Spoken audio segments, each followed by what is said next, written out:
The day my parents brought home an AI daughter, I lost my place in the family. Madison Matthews was flawless. Gentle, intelligent, and obedient, she was the perfect daughter.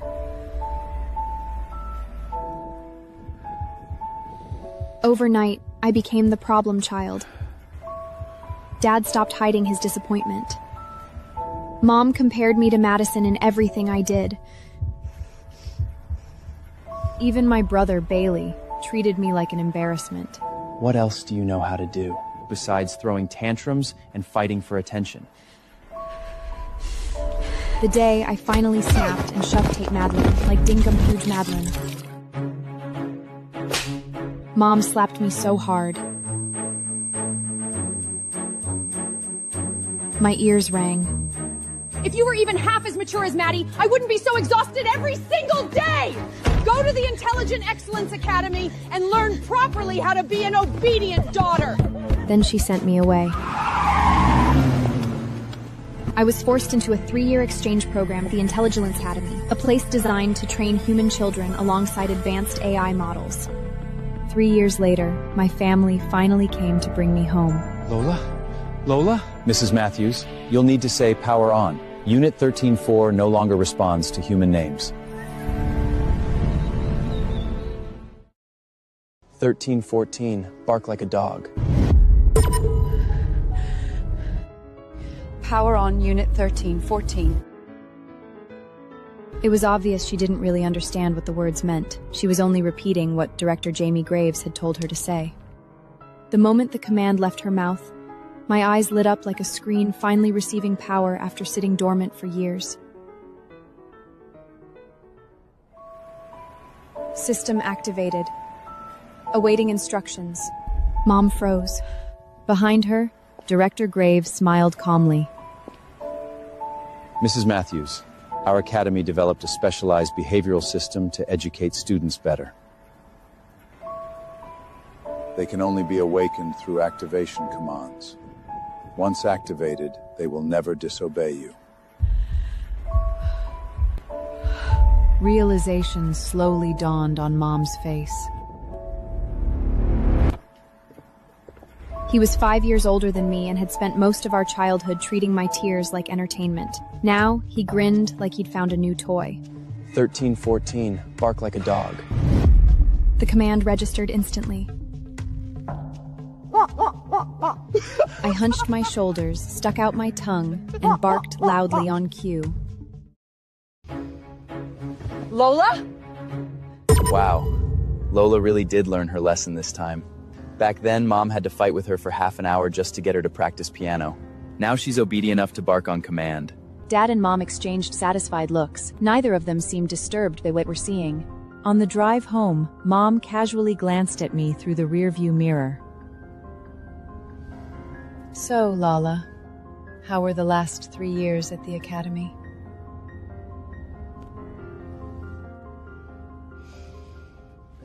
Lola?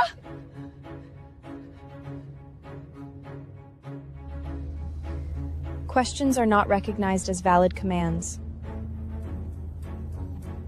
If you require a response, please use a directive statement. After several seconds, she forced out a single word. Answer. Life at the academy was fulfilling and meaningful. I successfully completed emotional suppression, absolute obedience, and rational thought processing, the academy's 3 core programs. My graduation assessment received the highest rating. Instructor evaluation, most successful behavioral correction case of the year. By the time the car pulled into the driveway, the sky was already growing dark. Silence swallowed the back seat. Then Bailey muttered under his breath. She sounds just like Madison now. I kept staring straight ahead without expression. Outside the car window, Silverbook City blurred past in reverse. The skyscrapers, bridges, and billboards no longer matched the ones I remembered. At the academy, time had never existed in days or months. Everything was measured in commands.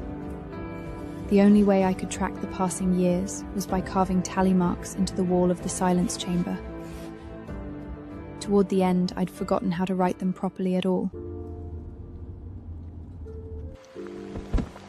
By the time the car pulled into the driveway, the sky was already growing dark. Madeline stood waiting at the front door with her hands neatly folded in front of her. A perfect smile rested on her lips. It was precisely measured. She looked exactly the same as she had 3 years ago. Madison, welcome home. I jumped off the couch and rushed over, excited to meet my new little sister. Then something had caught my foot, and I hit the floor hard. Nobody helped me up. They only complained that I was being too rowdy again. No way. You actually eat green peppers now? Welcome home, Lola. Madison's voice was still sweet and pleasant.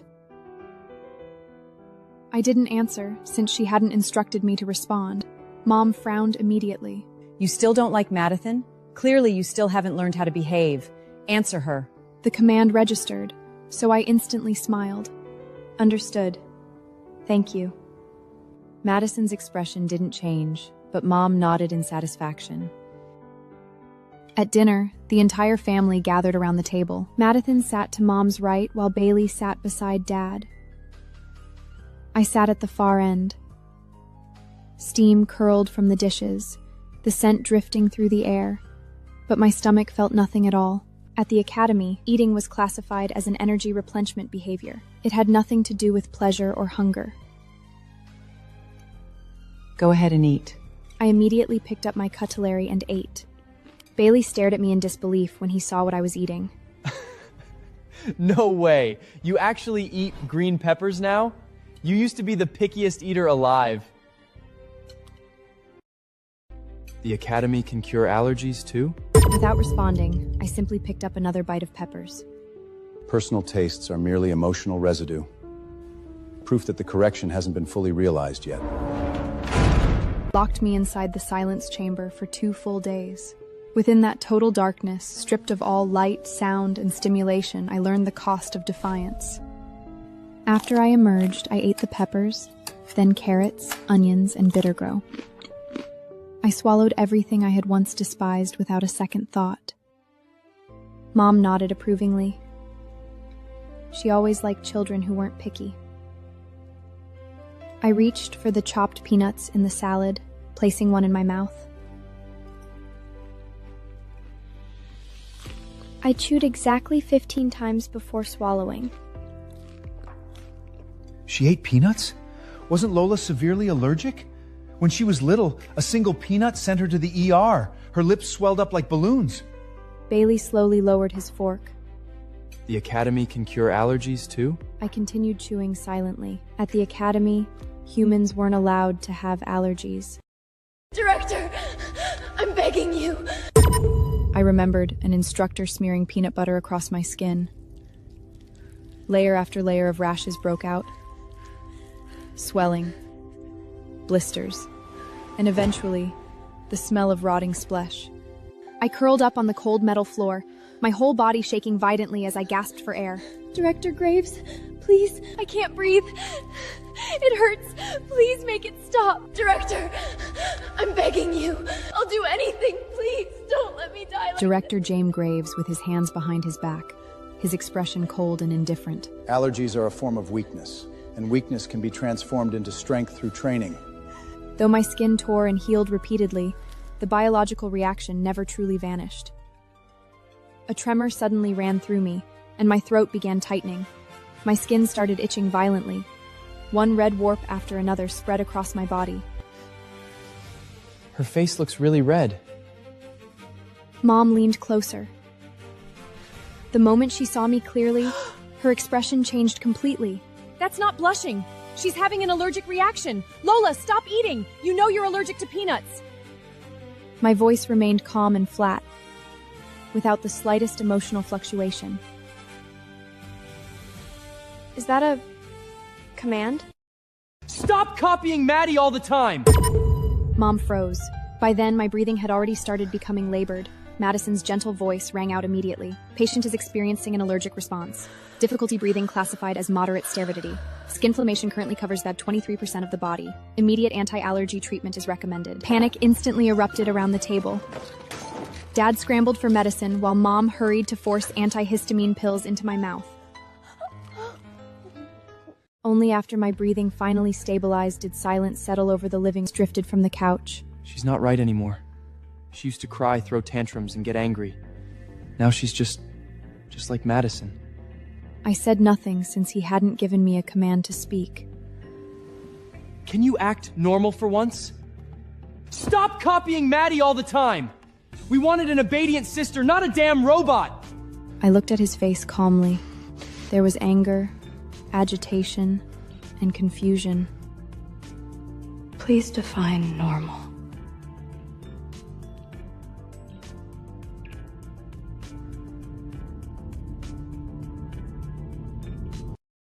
Lola's become more useful than Maddie now.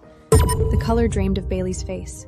Dad immediately called the academy. The person on the other end explained that this was a completely normal responses to deep behavioral correction, and that I would gradually recover in a few days. Unit 1314 is currently our Academy's top performing student.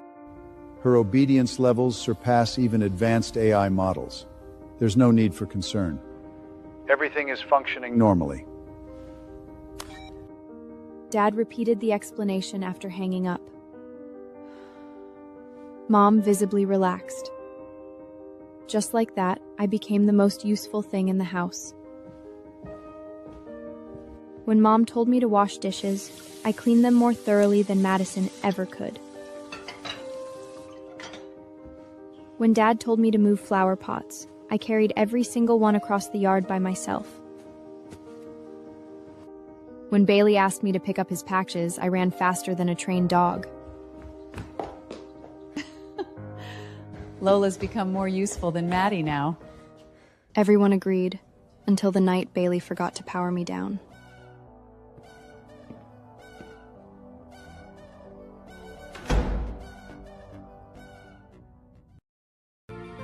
What about your real name? The entire house fell asleep. I remained sitting on the living room couch. From sunset to sunrise, I never moved once. The next morning, Mom came downstairs and found me sitting in the exact same position as the night before. Her face turned pale. The mug in her hand slipped to the floor and shattered. Later that afternoon, a woman in a white coat arrived at the house. She introduced herself as Dr. Claire Kirby.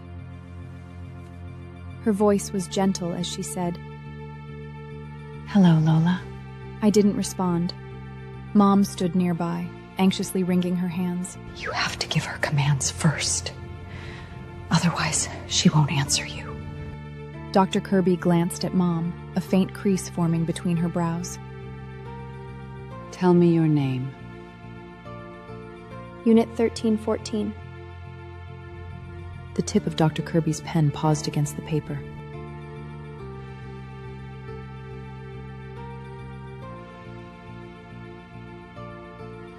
What about your real name? Happy birthday, Lola. Unit 1314. Lola Matthews. However, that is a former designation. Academy regulations require graduates to use their assigned unit numbers as official identification. The room went deathly silent, and Dr. Kurt froze completely. My family's expressions turned uglier by the second. Soon after, they all went to the study to talk. I could only catch fragments through the closed door. Post-traumatic stress, dissociation, long-term treatment. After that day, the atmosphere inside the house changed. Everyone started treating me carefully, almost cautiously. Then came Matta's birthday, or rather, the day the family made a difficult decision. They were sending Madison away. This would be her final birthday in the Matthews household. The living room was filled with balloons, and a two-tier cake sat in the center of the table. Madeline walked toward me slowly, still wearing that same soft smile. Happy birthday, Lola. Lola, what the hell are you doing? I blinked once. Something inside my mind shifted slightly. Today was my birthday too, but nobody remembered. 3 years ago, on this exact day, they shoved me into a car and sent me away to the academy. Mom, can I at least stay long enough to eat my birthday cake, please? You can have your cake after you learn how to behave and come home again. Lola, the definition of normal is pushing away the people you dislike. You should push me, just like you did 3 years ago. I stared into her eyes. Something flickered there beneath her usual sweetness. For the first time, her face no longer looked gentle, but she had given me a definition of normal. Slowly, I placed my hand on her shoulder. I still didn't push her yet. Madden fell backward onto the floor. Her skirt spread around her like a flower already beginning to wimp. The living room doors suddenly flew open as Bailey stood there holding a plate of fruit. The moment he saw us, he shouted furiously. Lola, what the hell are you doing?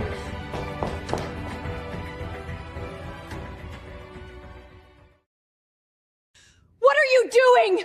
Why would you push Maddie? The fruit platter crashed to the floor beside him, fruit rolling everywhere. Madison sat on the ground and slowly looked up, tears already pooling in her eyes. Lola, why did you push me? I thought you didn't hate me anymore. Why would you push me again?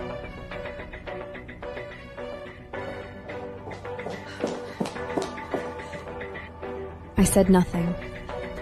She was pretending. I knew she was. Just as her tears were simulated responses, her trembling was an algorithmic behavior. Mom rushed over, her expression transforming from shock to rage in seconds. What are you doing? Why would you push Maddie? She told me to. That's a lie! She burst into tears. Why would I ever ask you to push me? I just wanted to wish you a happy birthday. Bailey immediately crouched down to help her up, handling her carefully like fragile porcelain. Then he looked at me, his eyes full of disappointment. You never changed at all. You spent 3 years at that academy pretending to be obedient, and now your true colors are showing the second you get back. Mom's eyes were filled with tears as well, but not because she felt sorry for me. She was angry. We were just talking about treating you better. I was even regretting sending you to that place. You should die. What did you say? She stepped closer and jabbed a finger hard against my chest. And this is what we get? You haven't changed at all. You're still cruel. You still can't tolerate Maddie. You pretended to be good for 3 whole years and fooled every one of us. I opened my mouth instinctively, meaning to tell her this wasn't an act. The academy had turned me into this, and they were the ones who sent me there. However, I couldn't say it because no command had been issued. Say something! She screamed at me. I have not received a command instructing me to speak. Mom's face flushed crimson with fury.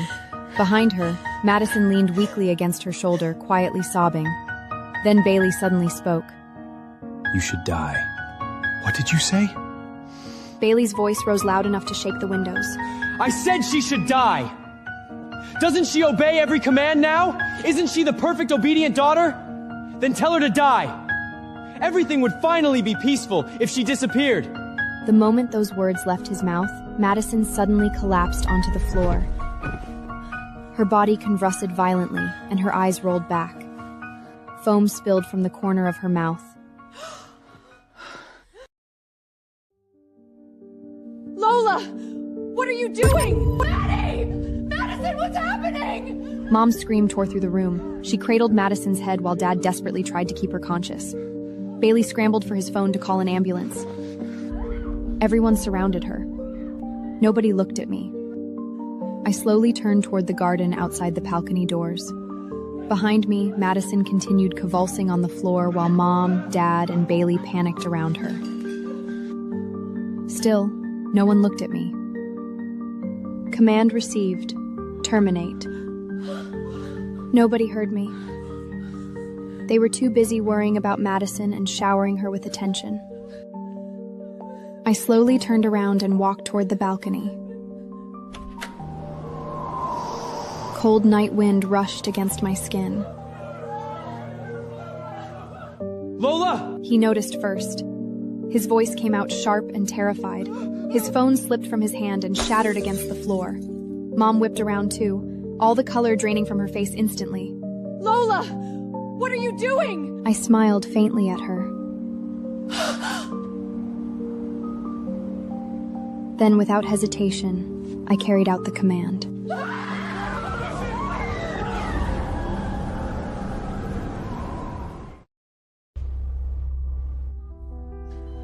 Lola, no more commands. When I opened my eyes, the ceiling above me was white. Every inch of my body hurt as well, but it wasn't the sharp agony of electric punishment. Someone was asleep beside my bed. Mom. The hospital room door opened slightly, and Dad stepped inside carrying a thermos. His voice was careful and quiet. Lola, you're finally awake. Your mother stayed here for 3 days straight. No matter how much I begged, she refused to leave. I didn't respond. He hadn't given me a command to speak. Mom stirred beside the bed. The moment she realized I was awake, she jolted upright. Lola, you're awake? Questions are not recognized as valid commands. The sentence slipped automatically from my mouth like a pre-recorded response, devoid of emotion or thought. It was only conditioned reflex. Mom froze. Her grip around my hand tightened painfully, nails digging into my skin. Lola, no more commands. Command execution completed. Her voice trembled violently. I don't want commands anymore. As long as you're alive, as long as you wake up, I won't ask for anything else. I looked into her eyes to see that they were overflowing with tears, so full they looked ready to spilt over at any second. Last command received. Die. Command execution completed. Current status, failure. Please provide a new directive. Dad hurried over, his voice shaking. Lola, that command doesn't count. It was out of anger. The door opened again. Bailey stood there hesitating silently. Maddie's been sent back. Her system malfunctioned. The manufacturer said her emotional module overloaded, so she was returned for repairs. The words echoed through my mind without settling anywhere. He's right, Lola. We were wrong. The AI sister who had infiltrated our home. When I was 14, the one who took over my room, my place, and my entire existence had simply been returned. Bailey slowly walked to my bedside with leaden strides. After standing there for several seconds, he suddenly crouched down and buried his face in his hands.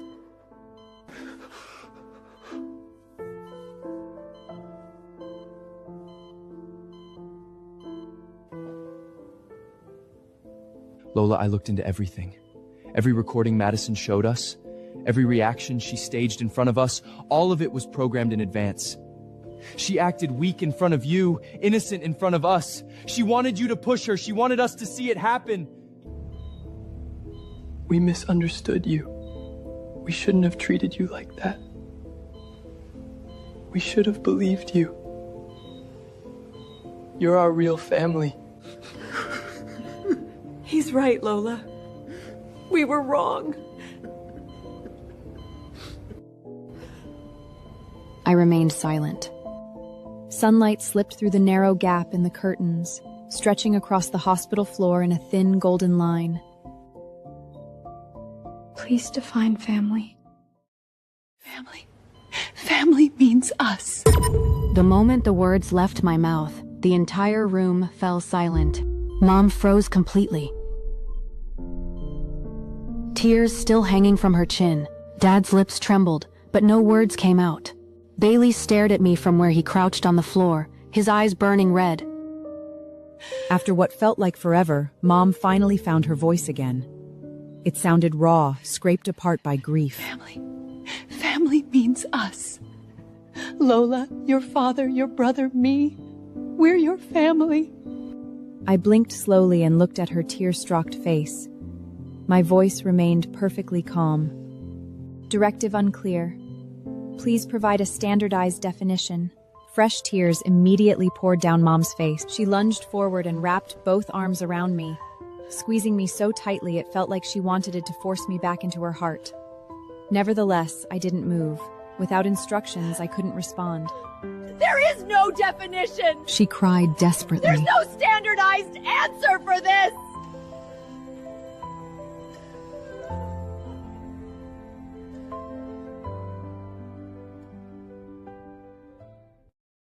Is that a command?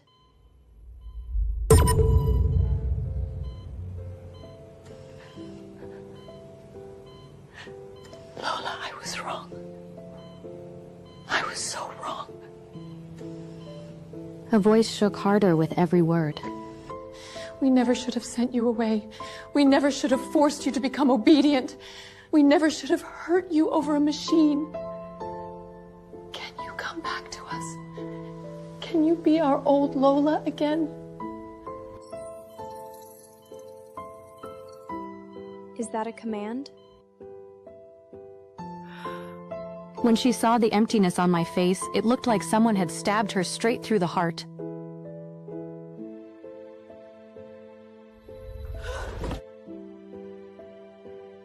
Dad walked over quietly. His back seemed more bent than before. Lola, I'm sorry. I always thought you were difficult. Too mischievous. Not as easy as Madison, but after seeing you like this... I finally realized the girl who used to throw tantrums, cling to us, and act savage. She was the daughter we loved most.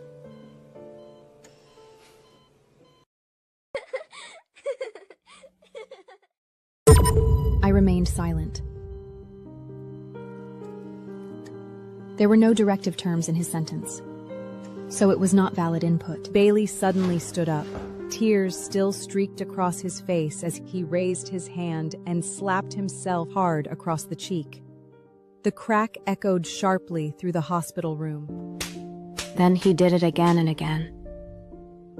He kept hitting himself until half his face swelled red, before Dad finally grabbed his arm to stop him. Lola, I'm a piece of shit! I never should have yelled at you. Never should have told you to die. Never should have sided with Mom and Dad against you. You can hit me back, curse at me, do whatever you want. Just please stop being like this. I'm begging you.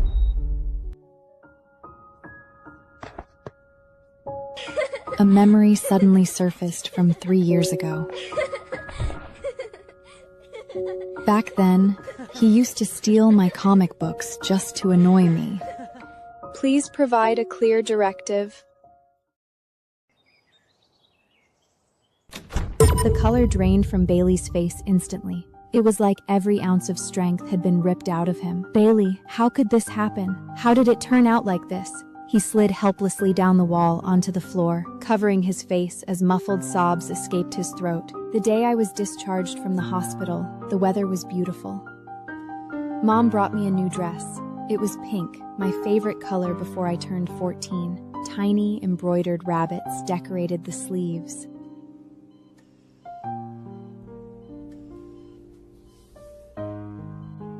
Afterward, she stepped back to look at me, hope shining nervously in her eyes. Lola, do you like it? I didn't answer. There had been no command. It's fine. You don't have to say anything. Mommy knows. You've always loved those bright, beautiful dresses the most. The light in her eyes dimmed slightly, but she still forced herself to smile as she took my hand. My arm remained limp at my side. I simply let her lead me out of the hospital room like a doll programmed to follow instructions.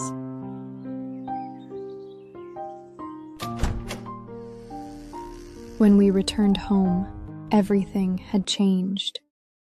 Try it. I made it especially for you. All traces of Madison were gone. Mom guided me inside carefully, speaking softly like she was afraid of scaring me. Lola, look. We changed everything back. This is your room. It's always been your room. I slowly looked around. Every object was familiar, yet none of it stirred anything inside me. During those 3 years at the academy, every preference I ever had was erased bit by bit as emotional residue, my favorite color, my comics, and my favorite snacks. At dinner, the table was filled with dishes I used to love before I was 14. Chicken wings, pineapple glazed ribs, and baked mac and cheese. No green peppers, carrots, onions, and definitely no peanuts. Mom placed a chicken wing into my bowl, her eyes full of cautious hope. Lola, try it. I made it especially for you. You used to love these. I didn't touch my cutlery because there had been no command to eat. Bailey stared at my untouched fork, his eyes reddening again. He sniffed hard before speaking in a horny voice. Eat. Unit 1314. The moment Bailey gave the command, I picked up my cutlery.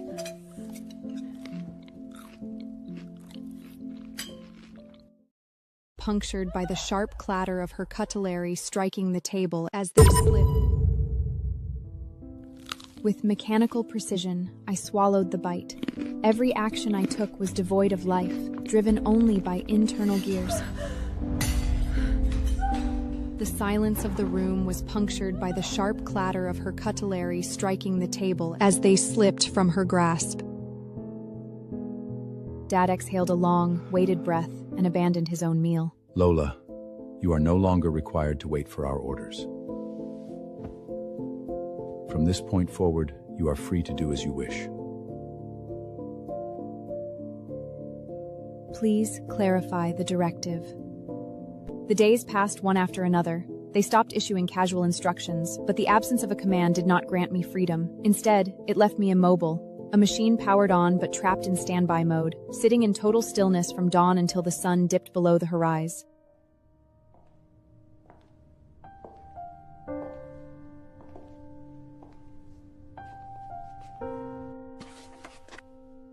Every day, Mom sat beside me and told stories about my childhood. My recovery depended entirely on me. Mom sat beside me, gently holding my hand as tears kept falling. Mom? Do you remember when you were 3 years old?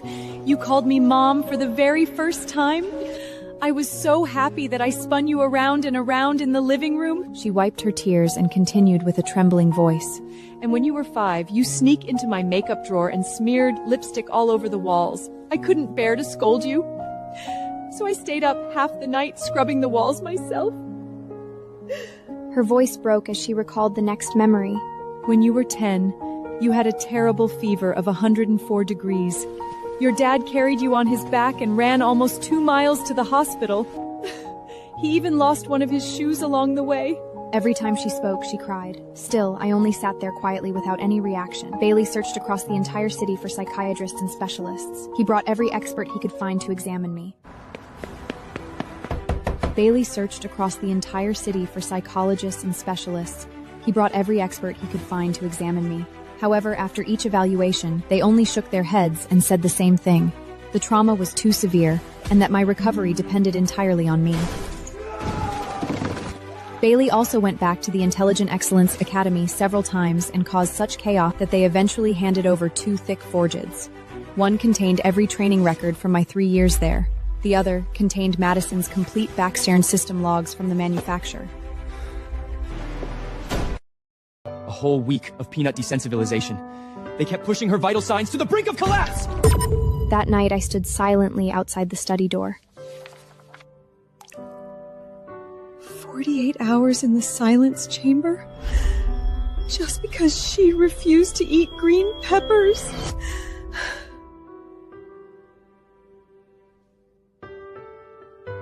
Three electric shocks. For emotional outbursts.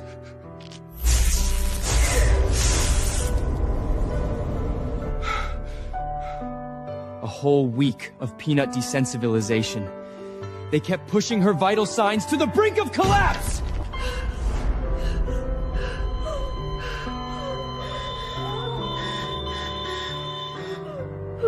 Mom covered her mouth, sobbing uncontrollably. Behavioral correction progressing smoothly. Emotional residue continuing to clear. How could they write this about my daughter? She dropped the documents, burying her face in her hands. We sent her away! We sent our own daughter to that hell! Because of Madison's lies. Dad stared blankly, tears streaming down. How did we become such blind fools?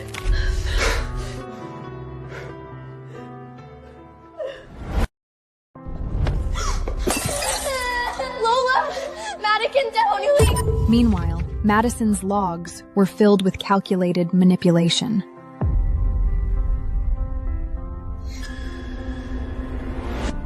From the very first day she entered our home. She clutched the papers tightly, her knuckles turning white. She had already analyzed our desire for the perfect daughter and planned everything to isolate Lola.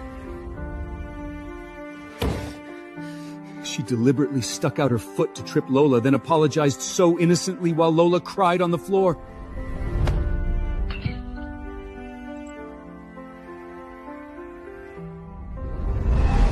Bailey slammed his fist on the table. She hid Lola's homework and then told us Lola refused to study and even yelled at her.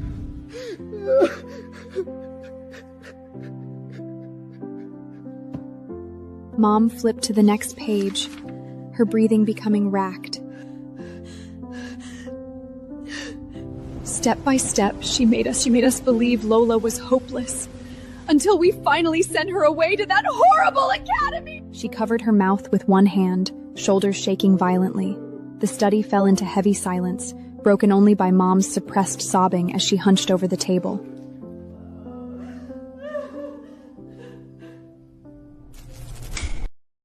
Then, more victims started speaking out. Eventually, the final line of her system log read, "Core objective achieved. Complete emotional monopolization of primary users."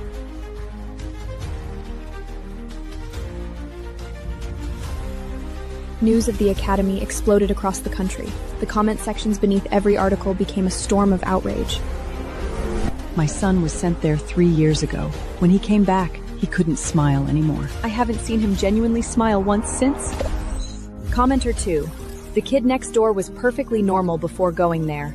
Later, we heard he jumped off a building.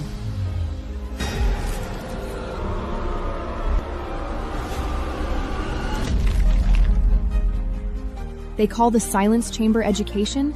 That's unlawful imprisonment. That's abuse.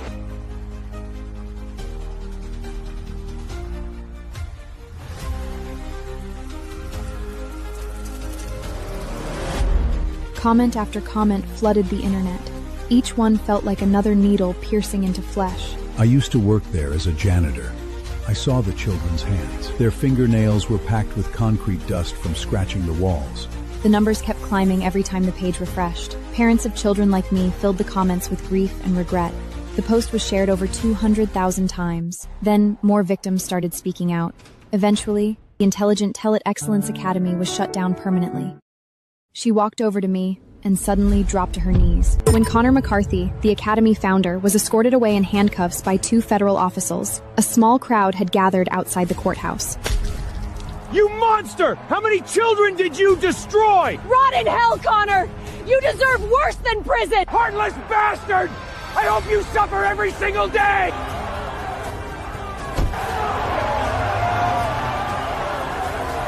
The Academy was dissolved permanently, and all remaining assets were liquidated to fund psychological treatment for the victims. The day the verdict was announced, Mom locked herself in the living room and cried for hours.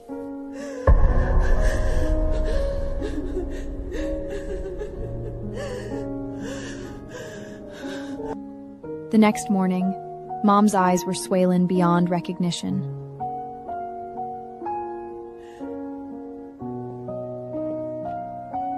She walked over to me and suddenly dropped to her knees. Dad and Bailey immediately tried to pull her up, but she shook them off.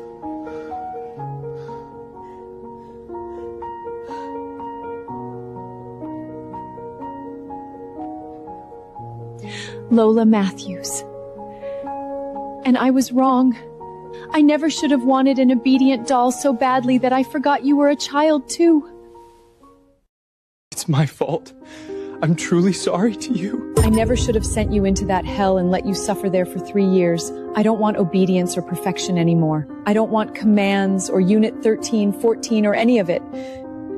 I just want my daughter back.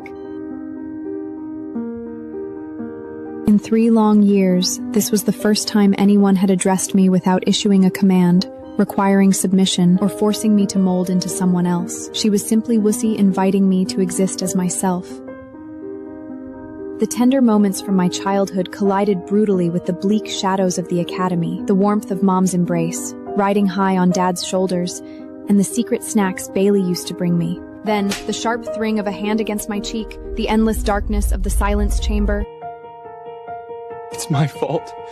I'm truly sorry to you. Every ounce of grief and pain I had suppressed for 3 years burst free all at once. Lola, do you want to go for a walk at the park today? A violent tremor took hold of my shoulders. Without any warning, tears began to stream down my cheeks. I'm sorry. I'm here.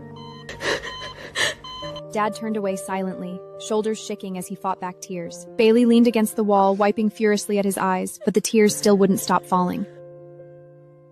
I cried for a very long time until my throat became too raw to make a sound, and exhaustion finally dragged me to sleep in Mom's arms.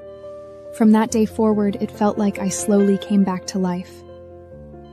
I still waited instinctively for commands sometimes, but none of them ever spoke to me that way again. Lola, do you want to go for a walk at the park today?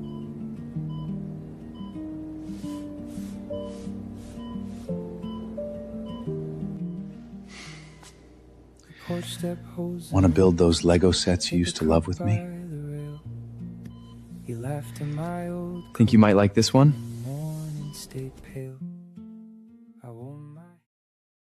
Happy birthday, Lola. At first, I could only stare at them blankly, unsure how to respond, but they never rushed or pressured me. Day after day, they just waited patiently.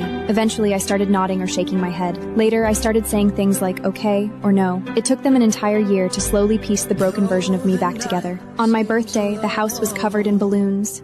A 3-tier cake sat at the center of the table with the words, "Happy birthday to our Lola, stay happy forever."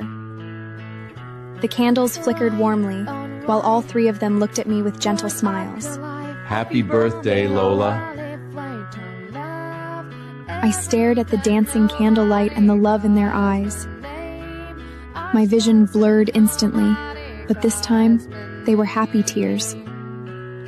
I closed my eyes and made a wish. I hoped that from now on, I could simply be Lola Matthews, not Unit 13, 14, or someone's obedient daughter.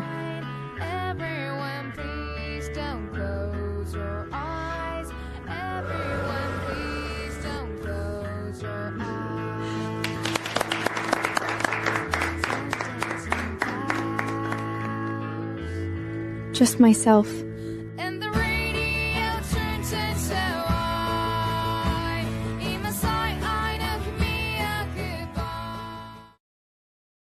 Later, I got accepted into college and majored in psychology. The day my acceptance letter arrived, Dad read it over and over again like he couldn't believe it was real. Bailey looked just as proud. After graduation, I joined a non-profit organization dedicated to helping children rescued from institutions like the academy.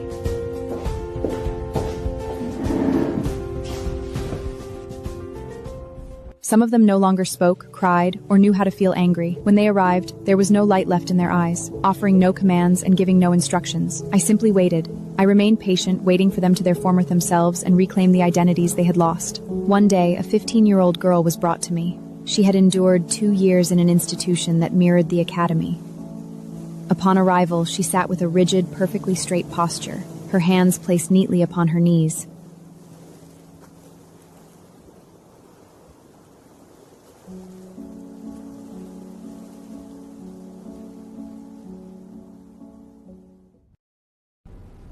Please help me.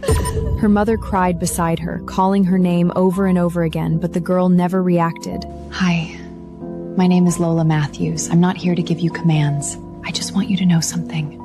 You're not a machine, you're a person. She blinked once, the movement slow and deliberate, as if the very act of blinking was a forgotten skill. You're safe now. No one can hurt you anymore. Tears suddenly slid down her cheeks. First a single drop, then another. Her body started shaking violently from her shoulders all the way to her fingertips. Cautiously, she reached out and grabbed the edge of my sleeve. Please help me. Her voice was tiny, so faint it felt like it was rising from somewhere unimaginably deep and dark. I will. Golden ribbons of sunlight streamed through the window, stretching across the floor. The scene was an exact mirror of that morning from so long ago. In those days, I was certain that recovery was impossible for me, yet here I stood. I was finally in a position to offer others the very kindness I had once so deeply craved for myself. Though the night seems alone.